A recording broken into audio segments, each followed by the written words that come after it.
Hello, everyone. Welcome to Now Next Later for Monday, January 26th. Thank you for those of you joining us live. As always, we'll be posting this to YouTube and other places you can find it and share it. Today, we have a little bit of a new format we're very excited to announce. Sasha, thank you for being on with our new co-host, standing guest. Every last Monday of the month, we'll have Mike Yu from Vesta. So this is the first one. First last Monday of 2026. Thanks for being here, Mike. Good to see you, Sasha. Good to see you too, Jaron. Welcome, Mike, to the show. Yeah, thanks for having me. Thanks for doing this. One of the things that we found over the last year of episodes of Now Next Later, and it's probably always been true, is technology moving so fast. There's so many questions. So we thought, what better way than to have the leading technologist in the industry talk to us once a month about what you're hearing and what's going on. So Sasha and I have queued up a couple of questions, and as is our tradition here in Now Next Later, we jump right in. We only have a half an hour, and we try to be really good about using our audience's time. So Mike, again, thank you. I figured maybe that was where we would start, why we decided, we wanted to hear more from you more often. And, we have a lot of questions swirling around in the industry, particularly about technology and technology spend. Of course, that means AI, unavoidable at this point. And so let's try to parse through some of those. So just to kick off this for this month, talk to us a little bit about what you hear from lenders. We'll start there. What are the questions you get? What is on the top of their mind? And how is that, shaping your thinking at Vesta? Yeah, I think one question that I hear all the time from lenders, and less in the vendor like Vesta situation, and more just what I think is really burning on people's minds, actually tends to be like, how do I get better at using AI? How do I learn what AI is good for? How do I figure out, what the edges are of the capabilities and the models, and how do I keep up? And I think that actually is in many ways, me coming on here is, I just like hanging out with you guys. But I also think that in the industry and in honestly every industry in America at this point, there's a small AI bubble in San Francisco, right? Where everybody just sits there on Twitter all day long. It actually drives me crazy how much they're on Twitter. And we just see the latest model drop, and everyone's always building something weird and new. And there have been 15 different agent orchestrators that have come out this year already. And then right outside of that, I think there's a bunch of corporate America who sees all the stuff happening inside of this AI bubble, and really they want to know okay, I don't have time to sit there and read AI Twitter all day, which honestly nobody has time to do that. Not even the guys who actually work on it. And how do I keep up? How do I understand what's going on? How do I get to try stuff? And so on the one hand, there's a little bit of, I'm more than anybody else, someone who has always said in this industry, you should only buy technology for the ROI. You should only buy technology when you can find the business use case. And that's still true for your big purchases. Definitely do not go sign something where you're paying, some vendor $100 a loan or whatever, where you don't understand the business ROI.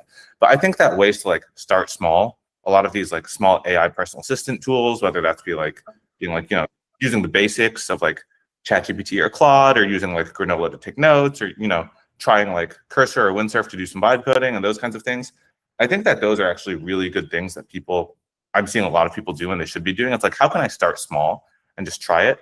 And the reality is, yes, you can spend a lot of time reading Twitter. Yes, you can spend a lot of time reading blog posts. I've had some lenders tell me should I learn to read these academic papers that are the underpinnings of the AI? No, do not spend any time doing that. But I think the most important thing is actually just spend try to be spending 30 minutes a day talking to a model, using an AI tool to do something, coding, taking notes for you, cleaning up data. Claude just released Co-work, which is actually pretty nice. Everyone I'm sure listening to this call has a downloads folder that is full of junk. I would definitely recommend on Claude, get the $20 a month subscription, get Co-work, and just tell it clean my downloads folder. And I think that really the number one question I see over and over, not just from mortgage lenders, but from everybody who's not in this bubble, is just how do I keep up, and how do I know what's going to happen to me? And all you can really do at this point is kind of play with the products, because the products are coming and the models are getting better. Almost at this point, the train has left the station in my mind. Mike, I thought when you said that lenders are asking you how much they should read on AI, that you were going to say that they're asking if they should learn how to code. And that was a moment of me having to take a breath, because I was like, oh dear, please lenders, don't start learning how to code. We don't need you in that lane. That said, like great examples, and I love all the real world examples because regardless of what role you play, from processor all the way up to running a lender shop, those tools are all applicable to all of us. And so some of those are really great, kind of easy ways to get engaged, get involved, start to understand AI, learn how a model works. The more you feed it, the more it gets to know you. When you think about a lender in 2026, what's table stakes? Like, what is the thing that you think people like really are going to be missing the mark if they're not investing in it from an AI perspective? Yeah, I mean, I really think in 2026, the table stakes is going to be for everybody. It's like, are you making these tools in a secure, safe way accessible to your workforce? And that's really just like, I hate to say it, but the diffusion of technology is not fast. It is like giving ChatGPT or Claude or Gemini to every single person on your workforce. And it's like, how does it help you write emails? How does it help you, like, clean up your borrower communications and all those kinds of things? I also think that, like, for lenders that are big enough to have, software teams that build some technology in-house, like, it has been table stakes for at least a year now that every single software engineer uses AI to code. Even I would say, like, at Vesta, we have gotten to the point where we're like, if you're not using AI to code, I think it will be very hard to be, one of the top tier engineers that we've been fortunate enough to hire in a year. Sure. Because every engineer is going to get twice as efficient, at least, if they're using a bunch of these tools. And yeah, maybe you used to be like twice as good as everyone else, but now you're just average if everyone else has these tools and you don't, and you're not using them. And so I think that the table stakes use cases are still going to be pretty early.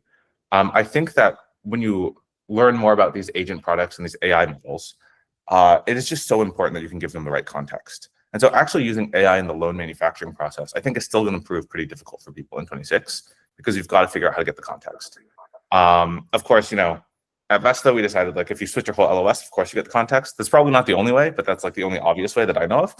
But I do think that we are still in the mortgage industry seeing a little bit of delay in, like, the proliferation of some of these AI tools. Reading documents is a super popular one. And if anyone wants to know, like, which document vendor should I be using, you should, to my point overall of, like, play with ChatGPT, just go to ChatGPT, drag in some, like, mock purchase contract or drag in a picture of your own driver's license and ask it to read it, and it will read it perfectly. And so I think that there's definitely places that will get inserted in the manufacturing process this year. But again, I think we've said it, the three of us have talked about this for years at this point, long before there was AI. It's all about process, and it's about transformation, and it's about change management, and, like, all those things still have to come. And those things are much harder with a lot of, the existing technology that people are on. And so the table stakes to me are the, like, super easy things are, like, everyone should be using some AI in their email client. Everyone should be using AI if they're writing any code. Everyone should be using AI to do, like, data processing and clean up. And, like, they just released Claude for Excel over Anthropic. And it's like, those are the things outside of your, existing technologies where it's going to be really easy to insert this stuff. And I'm still a big believer that, you'll have to put AI front and center of the, mortgage origination process and the loan manufacturing process. And I'm sure that'll also be true on servicing and then your call center and all these things. I just think that because of the context that it takes to make those products work, and frankly, that those products are just, like, not as far along and not as well invested as, something like ChatGPT or a Cognition, it may not necessarily be, like, a table stakes thing for 26. Yeah, when I hear from companies, it seems like for a long time, there was a belief among lenders that the moat was just how complex mortgage was, just how hard it was from a manufacturing and process perspective, that outside technology was sort of a threat at a thought level, at a philosophical level. But when you got down into the weeds, you building that manufacturing process over 20 years made it really hard to, like, quickly spin one up. And so it sounds like what you're saying, though, is there's sort of a catch-22. Lenders understand how hard that is, and they're hearing all the things that AI could finally do for efficiency and cost. But where the actual ROI is, at least now, are some of these more testing, learning type applications just to make your individuals more efficient on their own. If it's a software engineer, it's the same advice, it sounds like, as a salesperson, as an executive. Use it a little bit, find out how to make yourself better. And so I hope the audience doesn't hear that as, like, underwhelming, because I think that's an incredible way to build to what you need and let the harder things be the harder things. Is that a good summation of what you're thinking? Yeah, I think that that's right. I think that, and software engineering, by the way, I actually think software engineering today looks wildly different than it did 2 years ago. And a lot of that is software engineering is one of the first places that all these tools got built, which is just because, like, the people building these tools are software engineers. So, well, Yeah. welcome to how the world works. But yeah, I think it's much more of, I do think that there are like fundamental things you have to do in your technology if you want to be able to fully take advantage of AI. And I think that the vast majority of lenders just have not done that and position themselves where they can go and like roll out a huge amount of it in 2026. I will tell you, like we of course are a privately held company. We raise capital from VCs. We spend a lot of time in Silicon Valley. And every VC basically asks me like, well, like, why can't you just like throw out this LOS thing and like how to build a great AI agent? Like you've spent a bunch of time with these teams. Why don't you just like build an AI agent that just like does the mortgage? Like why do you have to like make lenders change all the technology? And the answer is kind of like, I don't know how to make an agent work on top of a lot of the old technology. And don't get me wrong, like in 5 or 10 years, when we are not on GPT-5 and we're on GPT-18, like I bet the model will be smart enough to figure out how to open your like Windows 95 desktop app and like, load the loan and go through the UI and like automate the process. Like that probably will be true on like some sufficiently long time horizon, which, is the whole like AGI thing, or any of us gonna have jobs, whatever. But I think that in 2026 and 2027, I just don't know how to actually drive that much automation without doing the real hard transformation of all the old technology first. And I think that stuff just takes time. And so I think that in 26, we've already seen, in 25 and 24 at Vesta, lenders starting to think that way and starting to say, we need to move and transform and modernize, if for no other reason than that we're ready as the models get better, as the agent products get there, that we can actually go and take out huge chunks of cost. But a lot of people have not done that legwork. And, those people still need to be playing with the models, getting the benefit. Like I can't say, and no one ever should listen to anyone, by the way, who says, oh, go do all this prerequisite work for like 18 months before you use any AI. Like there are ways to use it. I think it's just much harder to put it front and center in the process if you're not able to give it all the context and all the tools that you need kind of from a more modern tech stack. Yeah, I have Mike, one are quick there? follow-up on that, Oh, sorry. Sasha. Go Real ahead, quick, Jared. I'm so sorry. Yeah. I just have one quick follow-up, which is I've in the last even couple of weeks, I've talked to an insurance company, a title insurance company, and a lender. And one of the challenges, and I'm curious from just a culture and governance perspective, what you would advise. One of the challenges is they get really nervous. So let's say I'm a fairly sophisticated company who has a broad enterprise Microsoft account, and I'm realizing that Copilot is everywhere now. It's in all of these different pieces and I want my folks doing what you said, getting comfortable with some frontline efficiency in my inbox, in my downloads folder, some of the things you mentioned. But I also need to be able to control what is going on. And we know salespeople like to run and do things and ask for forgiveness, not permission. How are you thinking culturally to advise CTOs and CEOs to manage that? Yeah, I mean, I think that the biggest thing that you can do is make it low friction for your salespeople to get the tools that they want, right? And then they will go through you. Because the reality is, especially, in any company, but especially in a lender where your salespeople may be 1099, if you say like, no, I'm not going to give you access to a vibe coding tool, and they really want a vibe code, you know what they're going to do? They're going to go like pick a tool. All around you. But if you have some enterprise license where, and ideally a lot of these AI tools, one of the great things is mortgage had figured this out actually long before a lot of other industries. But, mortgage has always been kind of usage-based pricing. It's like the number of loans you fund translates to the number of dollars you spend on software or whatever. And, lots of software as a service, Salesforce, whatnot, historically has been seats-based. One of the nice things is actually that AI is increasingly getting more and more usage-based. Part of that is honestly tokens are just pretty expensive. And so like it's the only way to really be able to predict your margins as an AI provider.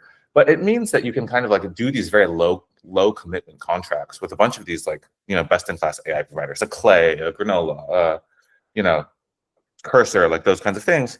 And then you can actually just make those available to your people as they're interested. And so to me, a lot of it is like doing some of the legwork of saying, hey, here are the use cases that we're hearing from our people, and we're going to go get an enterprise license because we, all this data is there. And I promise you that'll also be like the ROI will be there. Like for a lot of these like best-in-class AI tools, the ROI is like magic. Like these companies, people talk all the time now about like everyone loves the vanity metric of like how long do you go from 0 to 100 million in revenue in Silicon Valley.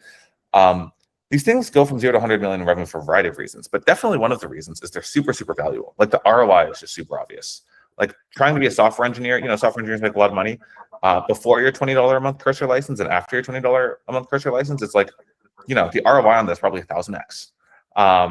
And so it really is, I think, like you should assume that these tools are probably all actually really useful and that your people wanting them is like a good thing. It should be a good thing for your business. It should be a good thing for them. And frankly, like as an employer, I think you kind of have a responsibility to your employees to make sure that they are ready for like whatever is going to happen in the next 10 years in the workforce and in employment and like building those skills. And so my answer would actually be like, you should be going out proactively and saying, we're going to get a bunch of these things for our people. And then as they're finding use cases, making sure that you can help them procure those things in a way that's safe, as opposed to just kind of like being difficult. And then they're going to want to go around you. And then before you know it, your data is getting sent to, you know, like ZAI hosted in China, which is not what you want at all. Right.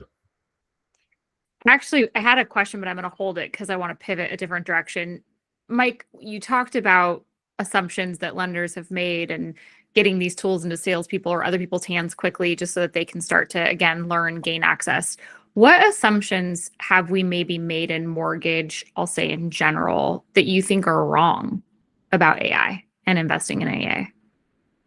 Yeah, I think that there are a few things. I'm going to say one that is like a very spicy topic, which is like not something that I take like great joy in, but I do think that we make this assumption a lot as a society, and we like try to tell this story, and I don't really know why. I think people assume that there will always be like some human touch on like lots of jobs, where it's like not obvious to me that there will be human touch. I think, for example, for loan officers and for salespeople, there will be human touch as long as the human is buying. But I also will say, like 15 years from now, you can certainly imagine the way that people get mortgages is they just go to ChatGPT and say like, hey, go get me the mortgage. And they just like walk away. And in that world where like, you know, they are not actually the buyer anymore. Like they're not deciding who to go with. Like the agent does it all for them.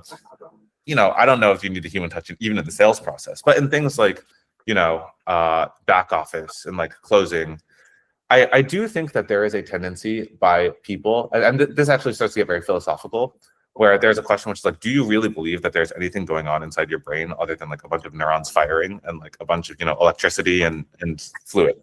And if the answer is like, no, there's like nothing like metaphysical there, then there's no reason actually that the AI cannot like go figure out how to do roughly everything that we do, which is a little bit terrifying. But I do think that people underestimate how much automation there will be that actually fully removes, you know, entire job families. And I think that that is like a very unpopular thing to say because nobody wants to get automated. And I also think that like if we don't say it and then it's here in 5 years, we will be far worse off than if we are actively thinking about it and people are actively thinking about what do I want to do next? Where will the jobs be? I do think that like sales and the human touch will be there, like loan officers, et cetera, will be their longest, just because I think I always say as long as there are human buyers, there will be human sellers. But I do think that a lot of the rest of the fulfillment chain, it is going to be a little bit scary. And I think that, you know, people should be thinking about what are those people going to do? Because those people, you know, they're smart, great people. They deserve to have like great livelihoods. They can do lots of things that are valuable to a lender.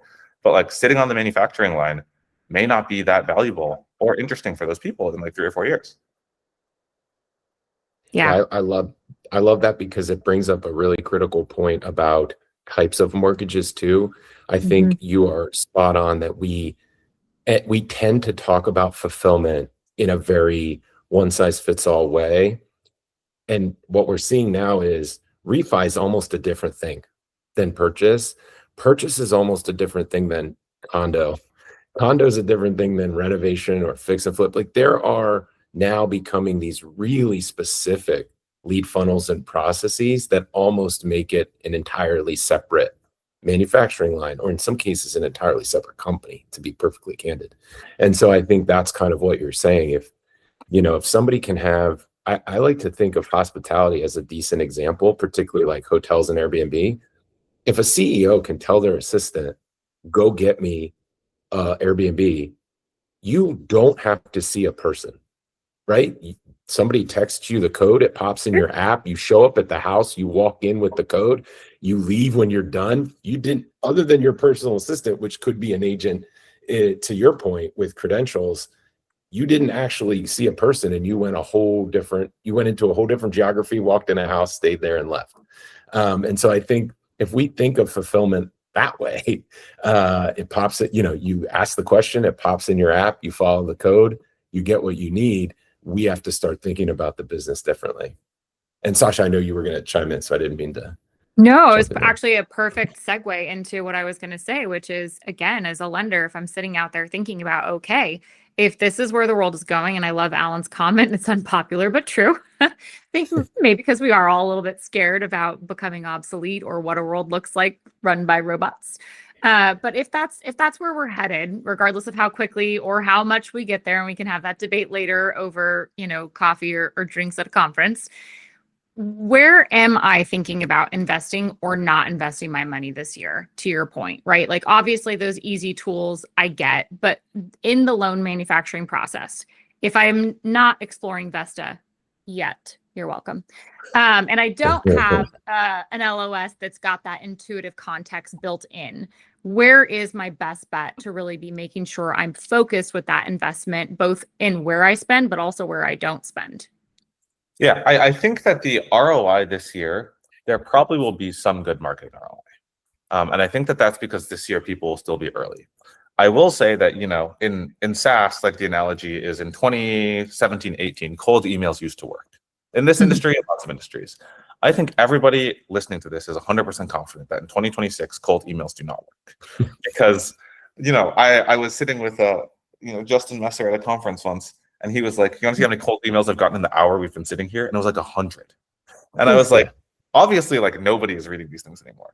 And I think that there will be a similar like marketing opportunity for mortgage lenders in 2026. I think that opportunity will be gone by 2027. But I do think that, there is the trend on in the AI bubble is to talk about AI slop, which is basically like now, AI is writing so much junk. It's writing all this LinkedIn content. It's writing, tweets and, emails and all this stuff. And I do think that, in 2025, the AI bubble really decided that we hate AI slop, like we hate all this generated content, whatever. But I think that has not made it through the general world yet. And so I think in 26, actually, for lenders, there'll be a nice opportunity if you are not, exploring, Vesta or something similar to it to figure out how to like inject AI agents into your actual manufacturing process. There will be a nice opportunity in getting some marketing edge in 26. I do think that edge will be gone by 27. Like, I think if the AI bubble is already tired of the AI slop, like the general consumer will be tired of it by like 27. But I think that there's probably a nice opportunity there. I do think it's going to be existential for everyone to figure out how they're going to, automate their back office with AI. I think that, unfortunately in this industry, like some other things that are not that popular, but are definitely true is like, there's not a lot of product differentiation. Everybody sells Fannie Mae money, roughly speaking.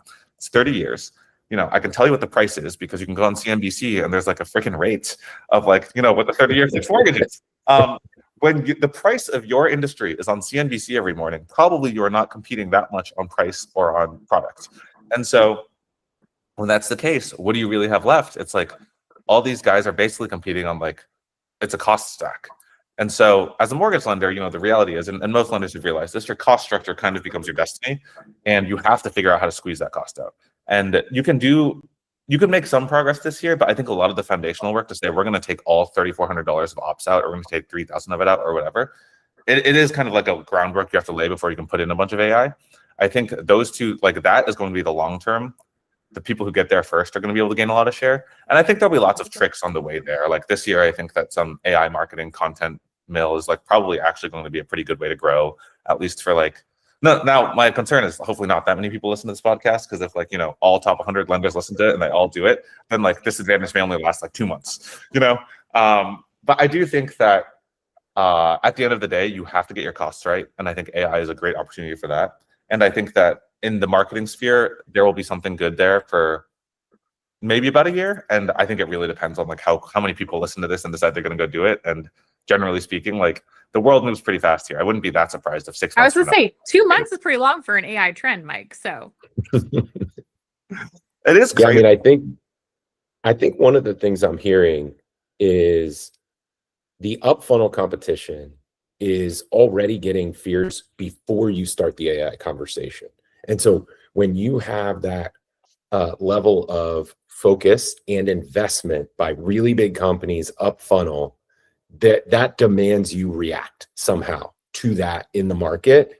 If AI helps you, you should ride that as long as you can, whether it's 2 months or a year, but have a plan because it is inevitably short. I think one of the things about your comment, Cursor, Clay, some of these other technologies can really help an individual loan officer flood their local market with the perception they're everywhere, extending kind of their relevance and making them more intertwined in their community. But that isn't going to work in the same way at scale for a region or the country. So you've got real up funnel challenges to look at in 2026 to say, what am I doing here to move up funnel? Because my differentiation, if sales and marketing is my differentiation, then we're really talking about, in particular, brand marketing, I think, and partnerships. Where are my leads coming from? Can you lower the cost of acquisition for your lead and work back through the loan process? Because I think that's how lenders think. I mean, Sasha and I both at one point in our career tried to start at the end, at the closing and loan delivery, and work backwards on the cost structure. And it just wasn't a fit for how lenders behave or think.